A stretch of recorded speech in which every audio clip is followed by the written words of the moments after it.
Gas ఉన్నా గానీ వంట చేయడం చాలా కష్టంగా ఫీల్ అయ్యే ఈ రోజుల్లో మరి సడన్‌గా గ్యాస్ అయిపోతే ఏం చేయాలండి? పరిస్థితి ఎలా ఉంటుంది? మాలాంటి పల్లెటూరు వాళ్ళకైతే ఇదంతా కామను.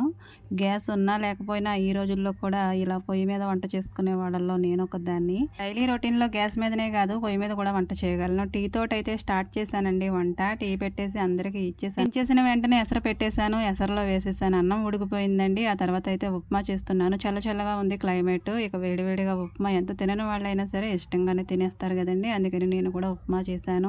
నుప్పుల మీద అలా మగ్గనిస్తూ ఉంటే చాలా టేస్ట్‌గా ఉంటుందండి ఈ ఉప్మా. ఇంకా కూరకైతే సాంబార్ చేద్దామని కూరగాయలు ఎన్ని రకాలుంటాయో అన్ని రకాలు కూడా ఇలా తరిగేసి అయితే ఒక గిన్నెలో పెట్టుకొని కొంచెం ఉప్పు, పసుపు ఇంకా నూనె కూడా వేసి అయితే చాలా సేపు ఉడికించుకున్న తర్వాత పప్పు ఆల్రెడీ నేను ఉడికించేసి ఇలా సాంబార్‌లో అయితే రెడీ చేశానండి. ఆ సాంబార్‌లో ఈ ఉడికిన ముక్కలన్నీ వేసేసి ఇంకా అందులో వేయవలసినవన్నీ వేసేసానండి. అంటే సాంబార్ పొడి, ఒక చిన్న బెల్లం ముక్క కూడా వేశాను. ఇంకా మెయిన్ ఏంటంటే కొత్తిమీర ఉండాలి కదండీ! కొత్తిమీర ఉంటే టేస్టే వేరనమాట.